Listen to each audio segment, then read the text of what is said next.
ফলন ভালো হলেও নওগাঁ ও জয়পুরহাটে আলুর বাজারে ধস নেমেছে। চাষিদের আশঙ্কা উৎপাদন খরচও উঠবে না এবার। খরচ তুলতে দেশীয় পদ্ধতিতে আলু সংরক্ষণ ও বিদেশে আলু রপ্তানির পরামর্শ কৃষি কর্মকর্তার।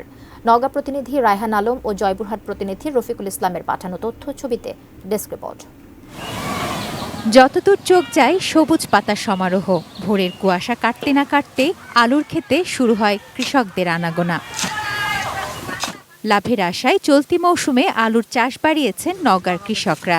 ফলনও হয়েছে ভালো, তবে বাজারে আলুর দাম না পাওয়ায় দুশ্চিন্তার ভাঁজ কৃষকদের কপালে। ফসল ঘরে তুললেও হাসি নেই কৃষকের মুখে।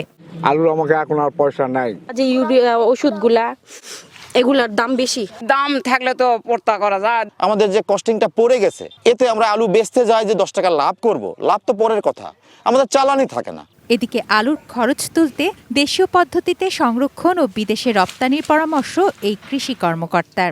ঘরে 3 থেকে 4 মাস আলু সংরক্ষণ করা যায়। আমাদের এই আলু যদি বিদেশে রপ্তানি করা যায়, বিদেশের বাজারটাকে যদি সুন্দর করে ধরা যায়, তাহলে কৃষক এখান থেকে একটা ভালো বাজার মূল্য পাবে। একই ধরনের হতাশা আলু উৎপাদনে দেশের দ্বিতীয় বৃহত্তম জেলা জয়পুরহাটের কৃষকদের মাঝে। এবছরও আলুর বাম্পার ফলন হয়েছে এ জেলায়, তবে হাট বাজারে দাম কম হওয়ায় উৎপাদিত আলু নিয়ে চরম বিপাকে তারা। বাজার তদারকিটাকে জোরদার করা এবং সিন্ডিকেট ব্যবস্থাটাকে একেবারে নির্মূল করা।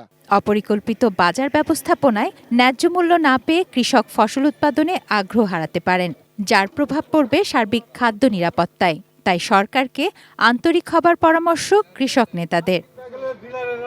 তুনাজ দিনা তনু, ডেস্ক রিপোর্ট, এটিএন নিউজ।